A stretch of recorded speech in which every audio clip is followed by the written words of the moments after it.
Doctor ડી.કે. વરુ, Acharya અને dean, બાગાયત મહાવિદ્યાલય, જુનાગઢ કૃષિ યુનિવર્સિટી જુનાગઢ. આપણે જાણીએ છીએ કે બાગાયતની અંદર ફળપાકોનું મહત્ત્વ ખૂબ છે અને ફળપાકોની અંદર પણ કેરી એટલે આપણે તરત જ મોઢામાં પાણી આવી જાય. આંબો જે છે એ ફળોનો રાજા છે અને એ આંબાની અંદર આજે આપણે એની જે વેરાયટીઓ છે, જાતો, ઘણી બધી જાતો છે. એમાંથી સારામાં સારી ખૂબ સરસ અને આપણને ગૌરવ આપે એવી આપણી જે જાત છે એ કેસર કેરી છે. તો મિત્રો, જે કેસર કેરી છે એ આપણે જે જુનાગઢ અત્યારે બેઠા છીએ, આ જે વિસ્તાર છે આ એનું જન્મસ્થળ છે. આપણે એની શરૂઆતથી જ વાત કરીએ. મિત્રો, આ જે ઘટના છે એ લગભગ 1930ની ઘટના છે. જુનાગઢ રાજ્ય છે. જુનાગઢ રાજ્યના નવાબ મોહમ્મદ ખાન ત્રીજા રાજ કરે છે અને એમના એક વજીર હતા સાલેભાઈ. જુનાગઢના નવાબ અને વજીર બંને બાગાયતી પાકોના ખૂબ શોખીન. સાલેભાઈ જે થઈ ગયા એ એમના વજીર અને વંથલીની અંદર ચામસી અને રવાયુ નામની ઓજત કાંઠે બે સીમ આવેલી હતી અને સાલેભાઈનું કહેવાય છે કે ત્યાં એક નાનું એવું ફાર્મ હતું.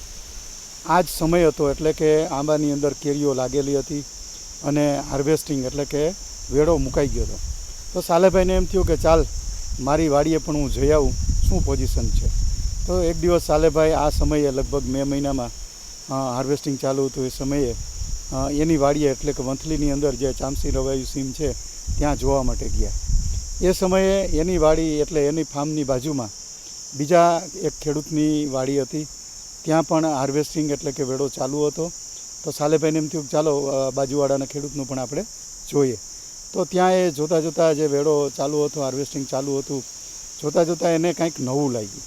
એટલે કે એ જે વાડી હતી એમાં 4 ઝાડવા જુદા લાગ્યા કે જેની અંદર જે કેરીઓ બેઠેલી હતી એ અન્ય જે બાગની અન્ય જે ઝાડની કેરીઓ હતી એના કરતાં જુદી હતી. એટલે સાલેભાઈ તો હોશિયાર માણસ હતા એટલે તરત જ એને એમ કહીએ ને કે ઈશારામાં સમજી ગયા અને ખેડૂતને કીધું કે ભાઈ આ 4 ઝાડની જે કેરીઓ છે એ અલગ રાખી અને મારે ઘરે મોકલાવી દેજો. એટલે ખેડૂતોએ એને ઘરે મોકલાવી દીધી. ત્યાર પછી સાલેભાઈએ એ કેરીઓને એના ઘરે પકાવી અને પછી સાલેભાઈએ એમના આ જે આપણે જુનાગઢ છે એવી રીતે માંગરોળ પણ સ્ટેટ હતું અને માંગરોળના જે સ્ટેટના નવાબ હતા શેખ જહાંગીર મિયાં, એ એમના મિત્ર હતા. એટલે સાલેભાઈ આ જે પાકેલી કેરીઓ છે એ માંગરોળ ખાતે શેખ જહાંગીર મિયાંને પ્રેઝન્ટ કરી. હવે જ્યારે પ્રેઝન્ટ કરી એટલે જહાંગીર મિયાંને પણ નવાઈ લાગી અને એણે એના જે દરબારીઓ હતા એ બધાને દરરોજ દરબાર તો ભરાતો હોય એટલે એ દરબારીઓની અંદર આ પાકેલી કેરી છે એને પ્રેઝન્ટ કરી અને બધાને ચખાડી. એટલે મિત્રો કહી શકાય કે અત્યારે વૈજ્ઞાનિક ભાષામાં અમે પણ આવું કાંઈ સંશોધન કરતા હોય તો એનો ઓર્ગેનોલેપ્ટિક ટેસ્ટ કરતા હોઈએ છીએ. તો એવી રીતે એણે આ જે કેરીઓ પાકેલી હતી એનો ટેસ્ટ કરાવ્યો. તો બધા જ દરબારીઓએ જે ટેસ્ટ કરી અને આ કેરી જે હતી એને ખૂબ વખાણી કે ભાઈ આપણા વિસ્તારની અંદર જે કાંઈ કેરીઓ થાય છે એના કરતાં આ કંઈક જુદી છે. એટલે દરેક દરબારીઓએ એમ કીધું કે ભાઈ આનું કંઈક આપણે નામ આપવું જોઈએ.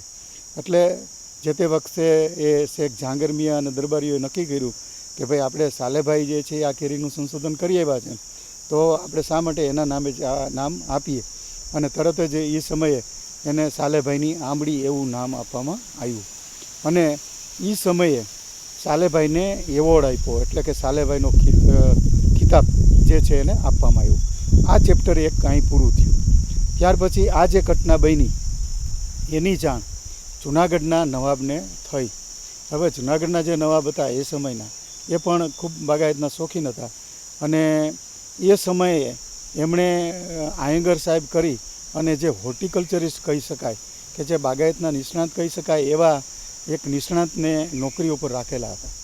એટલે નવાબે તરત જ આયંગર સાહેબને એમની કચેરીમાં બોલાવ્યા અને એમને કીધું કે જાઓ તમે આ જે ઘટના બની છે માંગરોળની અંદર કે સાલેભાઈની આંબળી નામની જે કે જાત છે એ અમને બહાર પાડીએ તો આની તપાસ કરો કે આ શું થયું છે. એટલે આયંગર સાહેબ છે તરત જ એણે સાલેભાઈનો સંપર્ક કર્યો અને સાલેભાઈ અને આયંગર સાહેબ બંને વંથલીની જે મૂળ જે એનું જન્મસ્થળ કહી શકાય એ ચામસી અને રવાયુ જે બાગ હતી ત્યાં જે સાલેભાઈ છે આયંગર સાહેબને ત્યાં લઈ ગયા અને એ જે ઝાડ હતા એમણે બતાવ્યા. હવે હકીકતે એ સમય એવો હતો કે હાર્વેસ્ટિંગ થઈ ગયું હતું એટલે કેરીઓ નહોતી હવે આયંગર સાહેબ તો હોર્ટિકલ્ચરના નિષ્ણાત હતા, એટલે તરત જ એણે વિચાર કરી અને એ જે 4 ઝાડ હતા એની અંદર કલમો બંધાવી દીધી. હવે મિત્રો અત્યારે કલમોની અંદર જુદી જુદી પત્તીઓ છે, પણ ત્યારે અત્યારની જે ઇનાર્ચિંગ પત્તી છે ભેટ કલમ એ પદ્ધતિ ત્યારે ચાલતી હતી. આપણે ડબ્બા પત્તી કહીએ કે ડબ્બાની અંદર કલમ બનાવે, એટલે એણે તરત જ આ જે ઝાડવા હતા એમાં 90 જેટલી કલમો છે એ બંધાવી દીધી. હવે કલમો તૈયાર થઈ ગઈ, 2-3 મહિના 4 મહિના થાય એટલે કલમો રેડી થઈ જાય. તો 90માંથી 75 કલમો છે સફળ થઈ, અને આ જે કલમો છે એને નવાબની સૂચનાથી કલમો છે એને જુનાગઢ ખાતે ટ્રાન્સફર કરી. એટલે ત્યાં લોકલ ખેડૂતો હતા, એના ગાડાનો ઉપયોગ કરી અને કલમોને છે આપણે જુનાગઢ લઈ આવ્યા. અને જુનાગઢની અંદર અત્યારે અમારી યુનિવર્સિટી એટલે જુનાગઢ કૃષિ યુનિવર્સિટી પાસે જે કાંઈ બગીચાઓ છે, જે કાંઈ અમારા બાગ છે, માની લો કે અત્યારે આપણે જે જગ્યાએ બેઠા છે એ મધળી બાગ છે, સામે લાલબાગ છે, સામે સરદાર બાગ છે જ્યાં બહુમળી ભવન છે, આ ઉપરાંત સકરબાગ છે, અને ભવનાથની અંદર જે લાલઢોરી છે, અને અત્યારે જે જિલ્લા પંચાયતનું ગેસ્ટ હાઉસ અને જ્યાં પાર્કિંગ છે ત્યાં પણ એક બાગ હતી. આ બધી જ બાગ છે ને એ નવાબના કબજામાં હતી ને ત્યાં હોર્ટિકલ્ચર કરવામાં આવતું હતું. એટલે આ કલમો છે ને એણે આ બધા વિસ્તારની અંદર જુદી જુદી જગ્યાએ વવડાવી દીધી. એટલે લગભગ 1930ની અંદર આ ઘટના બની ગઈ. ત્યાર પછી એના કલમોની માવજત થઈ અને 3 વર્ષ કલમો છે 3-4 વર્ષે છે આવવાની ચાલુ થઈ ગઈ.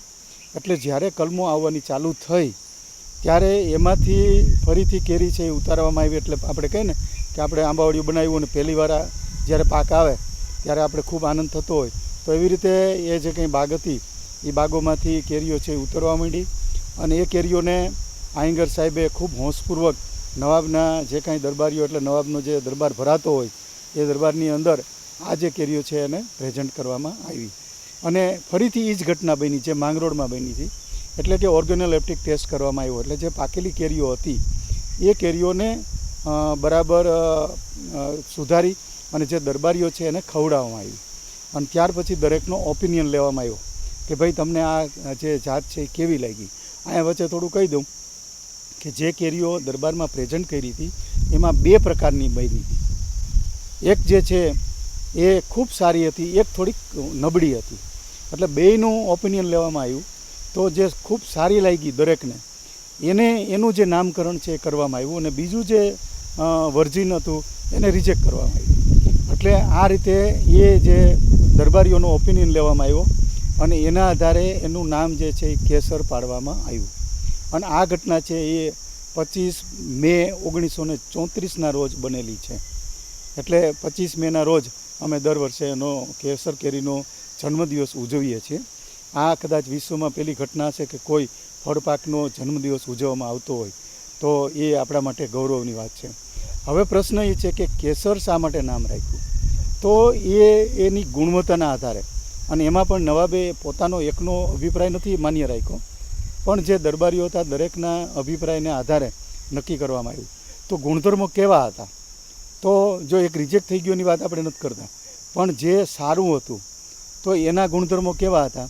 તો કે એની ફ્રૂટની જે સાઇઝ છે એ ખરેખર અમે પછી એનું નામ આપ્યું છે કે કેસર. એટલે શું? તો કે કેસર કેરીની રાણી કેસર. એટલે કે એક સુંદર સ્ત્રી હોય, રાણી હોય એવો એનો શેપ છે, જે પરી હોય એવો શેપ છે, જે બીજી કેરીઓમાં નથી. બીજું, પાકે ત્યારે એ જે છે આછા લીલા કલરની એની છાલ છે પૂરેપૂરી પીળી થતી નથી, આછો લીલો કલર અને ઉપર ભભૂતિ, એટલે બહુ બેસ્ટ લાગે છે. ત્યારે હવે જ્યારે તમે એને સુધારો ત્યારે એની અંદરનો જે એનો પલ્પ છે, જે માવો છે, એ એકદમ કેસર જેવો. એટલે કેસર એટલે કયું? જે કાશ્મીરમાં કેસર થાય છે ને એનો જે કલર હોય એના જેવો માવાનો કલર આવે છે. બીજું, ગોટલી છે એ બહુ મોટી નથી, નાની છે. ત્રીજું, એનો અગત્યનું કેરેક્ટર એ છે કે ગોટલીની અંદર બિલકુલ રેસા નથી. નહીંતર કોઈ પણ કેરી હોય ને તો રેસા હોય, આપણે ખાઈએ એટલે દાંતમાં રેસા આવી જાય, તો બિલકુલ રેસા નથી. અને પલ્પ છે એ એટલો બધો સ્મૂથ છે કે કદાચ તમે એને સુધારી અને પછી ચમચીથી પણ ખાઈ શકો, એટલો સરસ છે.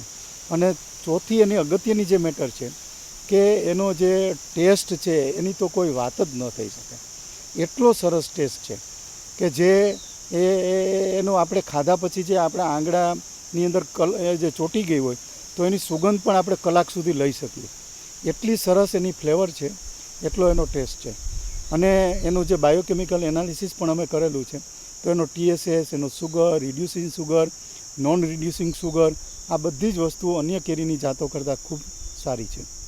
અને એટલા માટે આ બધા કેરેક્ટરને ધ્યાનમાં રાખી અને એને જે છે એને આપણે કેસર નામ આપવામાં આવ્યું. આ એનો ખૂબ રસપ્રદ ઇતિહાસ છે. અને અહીં એનું અટકાયું નથી. નવાબે શું કર્યું, પછી એણે આયંગર સાહેબને જેમ સાલેભાઈને ઇનામ આપ્યા એમ આયંગર સાહેબને એને ઇન્ક્રીમેન્ટ આપ્યું, એને 2 માણસોને કપડાં આપ્યા.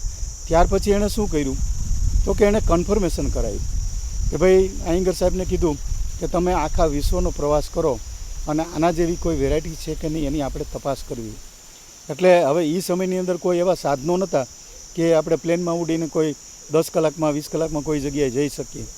એટલે ટાચા સાધનોની અંદર આયંગર સાહેબે 3 વર્ષ સુધી 3 કે 4 વર્ષ સુધી વિશ્વની અંદર ટ્રોપિકલ સબટ્રોપિકલ વિસ્તાર જેને કહેવાય કે જ્યાં કેરીની ખેતી, મેંગોની ખેતી થાય છે એવા વિસ્તારનો પ્રવાસ કર્યો.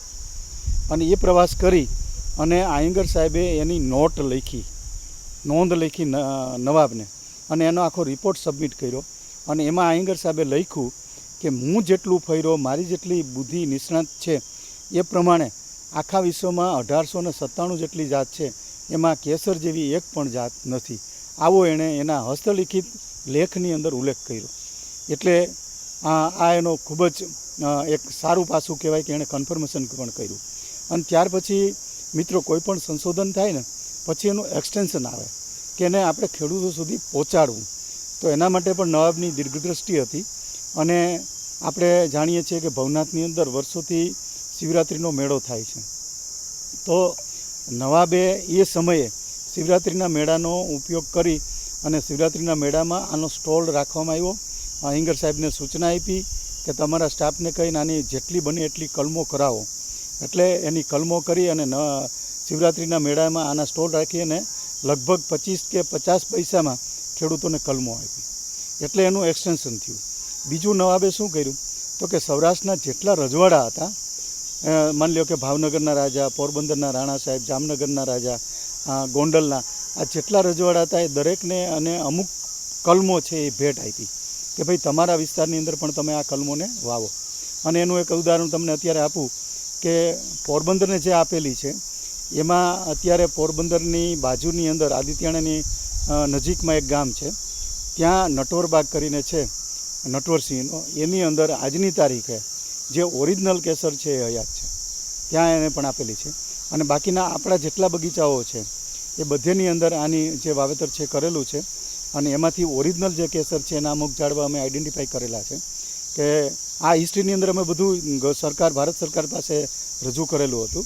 એટલે અત્યારે માની લો કે કાઢવાની અંદર જે ચર્ચ છે ઈસુ ખ્રિસ્તનું, ત્યાં એક ઝાડ છે, એ ઝાડ છે એ ઓરિજિનલ છે અમારી દૃષ્ટિએ. તો આ રીતે આ એની ખૂબ જ રસપ્રદ જે ઇતિહાસ છે, આ ઇતિહાસના આધારે સરકારશ્રીમાંથી અમને જે એક એસાઇનમેન્ટ આવ્યું કે કેસર જેવી ખૂબ સરસ વેરાયટી છે તો એનું આપણે GI ટેગ કરવું જોઈએ. મિત્રો હવે GI ટેગ એટલે શું? GI એટલે જિયોગ્રાફિકલ ઇન્ડિકેશન, એટલે કે એવી વસ્તુ કે જે તે વિસ્તારનું જિયોગ્રાફી ઇન્ડિકેટ કરે. હું તમને એનું બહુ જ સારું સાદી ભાષામાં ઉદાહરણ આપું તો પાટણના પટોળા. તો પટોળા તો ઘણી જગ્યાએ હોય પણ પાટણના જ પટોળા. એવી રીતે આપણી જે કેસર છે એ ગીરની કેસર હંમેશા વર્ષોથી જે ઓળખાય છે એ ગીરની કેસર. હવે ગીર શું છે? એ જિયોગ્રાફી છે, એ ભૌગોલિક નિદર્શન છે. એટલે કેસર જે છે એ ગીરનું નિદર્શન કરે છે. એટલે આ GI ટેગ છે એ કરવાની વાત આવી. અને એના માટે અમે આ ઇતિહાસ અને બાકીનું જે ગીરની અંદર જેટલા વિસ્તારમાં આ કેસર કેરી આપણી થાય છે એવા બધા જ તાલુકાઓનો સર્વે કરી કેટલું વાવેતર થાય છે, કેવી કેવી નદીઓમાંથી પાણી જે છે એ પાણી એને મળે છે અને એની કેરેક્ટરિસ્ટિક કેવી છે, આ બધો જ આખો રિપોર્ટ તૈયાર કરી અને ભારત સરકારને અમે સબમિટ કર્યો, એનું પ્રેઝન્ટેશન કર્યું. અને ત્યાર પછી આપણને વર્ષ 2011માં GI ટેગ, એનો નંબર છે 185, એ ટેગ આપણને આપેલો છે. એનો અમે લોગો પણ બનાવેલો છે, ખૂબ સરસ લોગો છે કે જેની અંદર ગીર કેસર મેંગો લખેલું છે. કેસર કેરીની આકૃતિ છે અને એ કેસર કેરીની અંદર સિંહના દર્શન થાય છે. તો સિંહને એટલા માટે રાખ્યો છે કે એ પણ આપણું ગૌરવ છે. અને એ કેસરી સિંહ અને કેસર કેરી આ બેયનું કોમ્બિનેશન છે અને એ રીતે આપણે જીઆઈ ટેગ છે એ પણ મેળવેલો છે.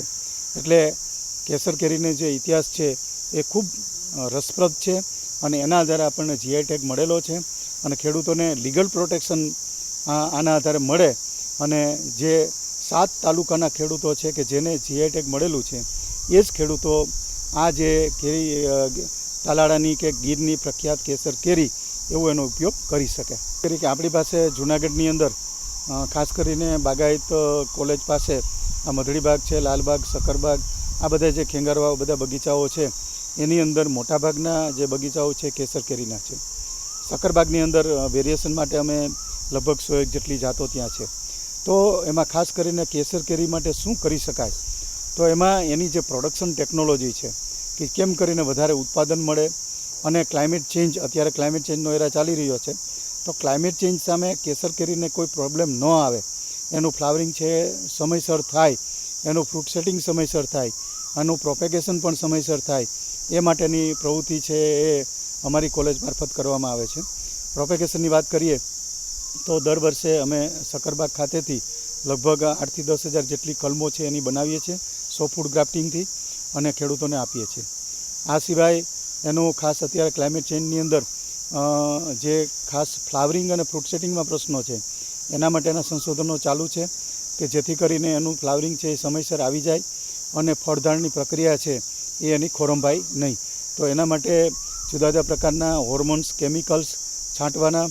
આ ઉપરાંત એક અમે હમણાં પ્રયોગ જે કરેલો છે કે એના જે પોલેન છે, પરાગરજ, એ પરાગરજ ભેગા કરી અને એના જ પરાગરજ એને જ પાછા આપીએ, એ થિયરી ઉપર એને પોલિનેશન છે એ કરાવી અને એનું વધારે ફ્રૂટ સેટિંગ થાય, એ પણ એક પ્રયોગ કરેલો છે. આ ઉપરાંત મિત્રો આપણે જાણીએ છીએ કે ક્લાઇમેટ ચેન્જનો જ્યારે સમય છે ત્યારે આપણે બધાને ખબર છે કે ફ્રૂટ સેટિંગ છે એ ઘટતું જાય છે. તો અમે એક એવો પણ એક પ્રયોગ કરેલો છે કે કેસર કેરી સાથે કઈ કેરીનું જે પોલેન છે વધારે સ્યુટ થાય, તો એવી જે જાત છે એને આપણે મિક્સમાં વાવી શકીએ. તો એમાં લગભગ અમે 10 જુદી જુદી વેરાયટીઓના ક્રોસ કર્યા. તો એમાં વનરાજ જે વેરાયટી છે એના ક્રોસ છે વધારે, એને ક્રોસેબિલિટી કહેવાય, એટલે એના ક્રોસ કર્યા પછી વધારે ફ્રૂટ સેટિંગ થાય. તો હવે પછી અમે એની ભલામણ કરી શકશું કે કોઈ ખેડૂતો જે કેસરનો બગીચો બનાવે તો વચ્ચે વનરાજના ઝાડવા નાખે, તો જેથી કરીને એને ફ્રૂટ સેટિંગના પ્રશ્નો છે ઓછા આવે. તો આ રીતે કેસર કેરી માટે અમે કામ કરીએ. કેસર કેરીનું જે લોકપ્રિયતા ધીમે ધીમે વધવા માંડી, તો એના આધારે અન્ય વિસ્તારની અંદર પણ બાગાયતના કે કેરીના ઉત્સુક ખેડૂતો હોય એણે પણ એની રીતે પ્રયોગો કરી અને આ કેરીને છે એણે પહોંચાડી. માની લો કે કચ્છની આપણે વાત કરી તો કચ્છની અંદર જે અમુક ખેડૂતો છે, બટુકસિંહ સરવૈયાને, તો એણે કલમો જે છે એ વાવેતર કર્યું અને ત્યાં એ સફળ થયા. તો એના આધારે બીજા ખેડૂતો પણ આ પ્રયોગો કર્યા. હવે એમાં સફળ થઈ શકે એટલા માટે કે એવું નથી કે ગીરની અંદર જ, ગીર એનું મેન છે, પણ બીજી જગ્યાએ પણ જ્યાં વાવીએ ત્યાં સફળ થાય. ક્યાં સફળ થાય કે બે વસ્તુ એના માટે જવાબદાર છે. એક સૌથી વધારે અગત્યનું હોય તો જમીન. તો કેરી જે છે, ખાસ કરીને કેસર કેરી, તો એને કેવા પ્રકારની જમીન જોઈએ? એને એવા પ્રકારની જમીન જોઈએ કે જેની અંદર નિતાર સારામાં સારો હોય, પાણી જે છે એ વોટરલોગ ન થાય, પાણી ભરાય નહીં, એવા પ્રકારની જમીન હોય એને મળે. તો કચ્છની અંદર એ પ્રકારની જમીન છે. બીજું, વાતાવરણ જે છે એ પણ એને થોડું સૂકું વાતાવરણ જોઈએ, બહુ ભેજવાળું વાતાવરણ ન જોઈએ. તો એવું ટેમ્પરેચર અને હ્યુમિડિટી એ પણ કચ્છની અંદર એને અનુકૂળ આવે છે. તો એ રીતે કચ્છની અંદર પણ એ સક્સેસ ગઈ છે અને કચ્છના ઘણા વિસ્તારમાં હવે બગીચાઓ બનવા માંડ્યા છે. આ ઉપરાંત સૌરાષ્ટ્રની અંદર પણ નવા પોકેટ તૈયાર થવા માંડ્યા છે. એનું તમને ઉદાહરણ આપું કે તમે રાણાવાવથી ભાણવડ જાઓ ત્યારે વચ્ચે જે ડુંગરાવાળા વિસ્તારો આવે છે કે જેની અંદર મોરમવાળી જમીનો છે અને નિતાર ખૂબ સારો છે, તો આવી જે જમીનો છે એની અંદર પણ આવા બગીચાઓ છે બનવા માંડ્યા છે અને એ ખૂબ સારા રિસ્પોન્સ આપે છે. માત્ર શરત એટલી કે એને પાણી જે છે એ મીઠું જોઈએ અને ઉનાળામાં પાણી એને જોઈએ. અને જમીન જે હોય, મોરમાળી જમીન હોય તો પણ એનો ક્ષાર એટલે કે ખારાશવાળી જમીન બિલકુલ હોવી જોઈએ નહીં. તો આ રીતે કચ્છ અને સૌરાષ્ટ્રના ઘણા વિસ્તારની અંદર આપણી કેસર કેરી છે એ ધીમે ધીમે સ્પ્રેડ થઈ રહી છે. ડિજિટલ ખેડૂત, માહિતી, માર્ગદર્શન, સફળતા.